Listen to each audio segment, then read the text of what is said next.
Selamat datang di Kalosa Gadget, sama aku Cilan lagi di sini, Besti. Dan kali ini aku ketemu kalian lagi di mode review laptop. Dan kali ini juga kita ditemenin lagi sama Acer Aspire 7.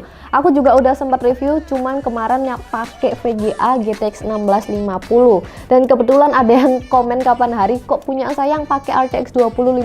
Nah, memang ada dua tipe dan kali ini kita lihat yang performa RTX 2050 di Aspire 7. Seperti apa performanya, laptop ini cocoknya untuk siapa, apakah worth to buy atau tidak, kita tonton viralnya terlebih dahulu.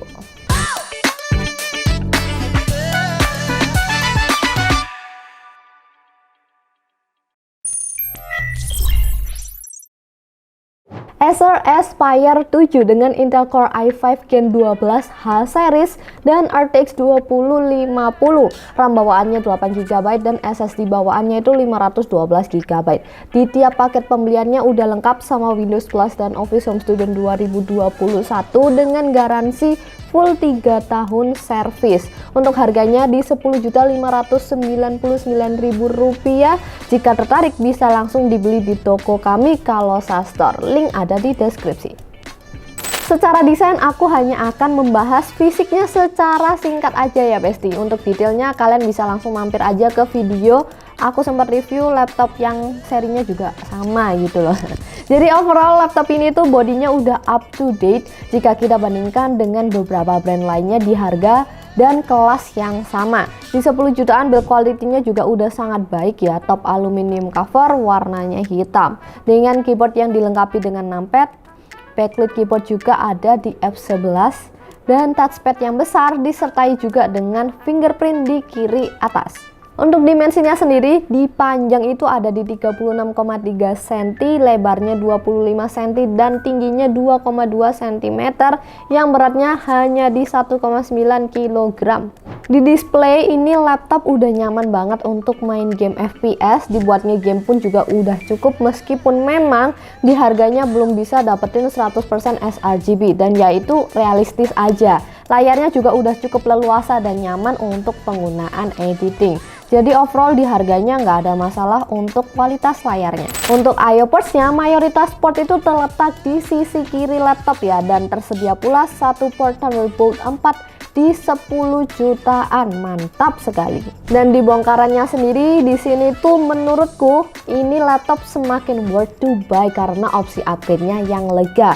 RAM 8GB DDR4 bisa di-up dan SSD 512GB M.2 yang masih upgradable tanpa mengganggu slot utamanya. Untuk kecepatan read and write SSD bawaannya sendiri ada di 4900-an dan 3400-an. Ini udah kenceng juga di harganya. Untuk kapasitas baterainya sendiri ada di 3550 mAh atau setara dengan 54,6 Wh yang di PC Max 10, modern office, backlit Wi-Fi off dan kecerahan layar 50%. Dapat di 5 jam 43 menit. So oke lah ya, nggak seboros itu juga mengingat ini juga nggak masuk kategori laptop gaming. Dan jangan lupa beli laptop di Kalosa karena lagi ada Kalosa Shopping Surprise volume yang ketiga. Total hadiahnya itu 100 juta rupiah. Kapan lagi kan beli laptop dapat hadiah kalau nggak di Kalosa Store? Informasi lebih lanjut tonton videonya sampai habis. Secara fitur juga udah up to date, Wi-Fi-nya udah pakai modul Wi-Fi 6 dan Bluetooth 5.2. Ada juga Acer Care Center untuk monitoring tipis-tipis dan Acer Purified Voice untuk atur voice cancellation waktu ngadain online conference. Dan yang terakhir nggak lupa ada tombol Fn plus F untuk atur mode kipas laptopnya. Dan berikut ini adalah penampakan webcam laptop Acer Aspire 7 yang resolusinya ada di 720p 30 fps. Udah cukup oke untuk melakukan online conference, dan di sini hanya terlihat F4 untuk matiin mikrofon, tapi untuk shortcut matiin kamera itu sayangnya nggak ada, ataupun shutter kamera fisiknya pun juga nggak ada. Prosesor yang udah familiar jika digunakan di tahun sekarang, tapi juga masih up to date dan relevan untuk penggunaan jangka panjang ya. Intel Core i5 12450H, 8 core 12 thread, TDP-nya di 45 watt. Kita lihat di pengetesan yang pertama di R15 dengan modenya baterai yang kecolok. Kita lihat yang pertama, single core 240 dan multicore-nya 1649. Lanjut ke R20, single core-nya 639 dan multicore-nya 4035. Dan looping R20 10 kali. Terlihat ini poinnya juga udah cukup stabil meskipun ada penurunan tapi tidak drastis ya. Yang rata-ratanya dapat di 3978. Yang suhunya rata-rata hanya di 57 derajat Celcius, yang maksimumnya menyentuh 75 derajat Celcius. Masih oke. Dan ke R23 single core 1664 dan multicore-nya 10274. Untuk blender CPU sendiri dapat di 4 menit 25 detik. Untuk GPU-nya sendiri yang kemarin sempat kita bahas itu pakai GTX, tapi yang sekarang pakai RTX 2050 yang VRAM-nya itu 4 GB. TGP-nya itu cukup rendah di 55 watt. Cuman wajar mengingat ini tuh masuk ke kategori laptop high performance tapi bukan laptop gaming. Kita lihat pengetesan yang pertama di Firestrike dapat di poin 9232.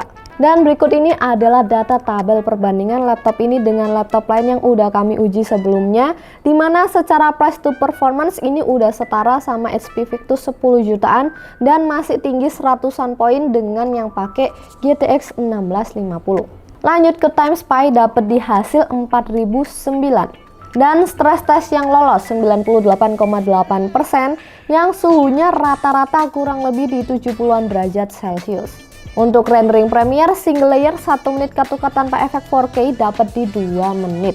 Dan untuk rendering Blender GPU dapat di 2 menit 40 detik. Memang terkesan cukup lama, tapi ingat ini pakai RTX 2050 dan jika dibandingkan dengan yang CPU ini udah kurang lebih separuhnya ya. Marilah kita masuk ke tes gaming real dan melihat poin-poin yang sebelumnya itu udah cukup oke. Jadi seharusnya kita bisa berekspektasi kalau laptop ini meskipun dalam skenario RAM 8GB single channel, performanya pun juga masih bisa diandalkan untuk main game ya. Kita lihat ke game yang pertama favorit aku yaitu CSGO.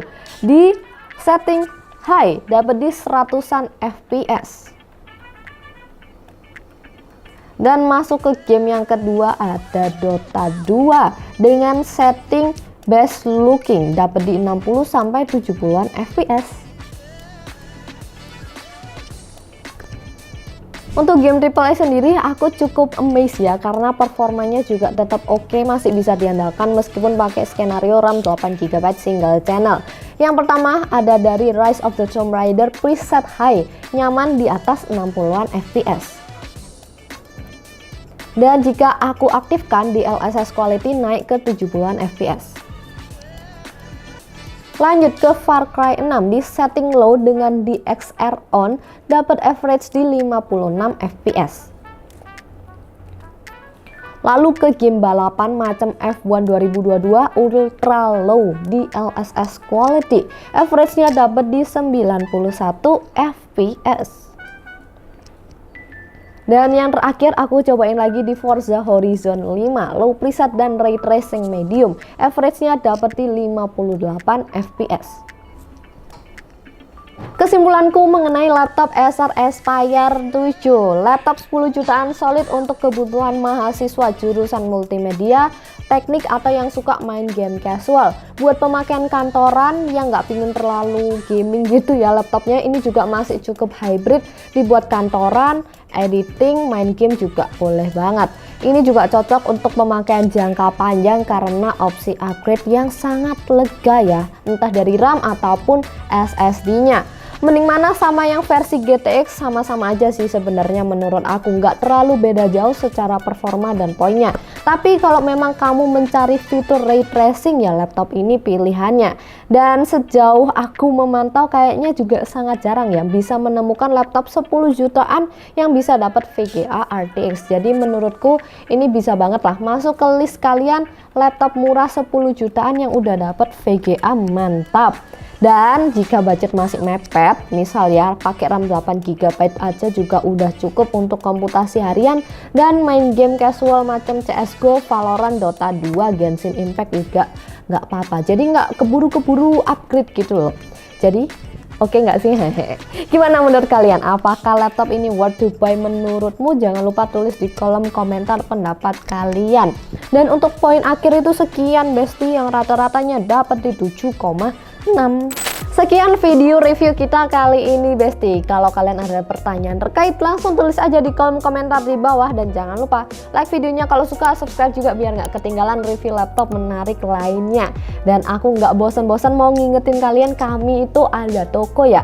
Kalau Sastor di Kota Malang, Jalan Majen Panjaitan nomor 6, dan di Kota Surabaya baru buka 2 cabang, di Ruko Kelampis dan di Royal Plaza lantai 2. E-commerce pun juga ready untuk kalian kunjungi, sosial media pun juga ready untuk kalian calling. And that's all for today. See you on the next video. Bye bye. Kalosa Shopping Surprise volume ketiga hadir memberikan surprise di setiap pembelian barang Anda. Dapatkan grand prize 3 Yamaha Fazio sekaligus dan hadiah total 100 juta rupiah. Shopping di Kalosa, dapat surprise, dapat hadiah.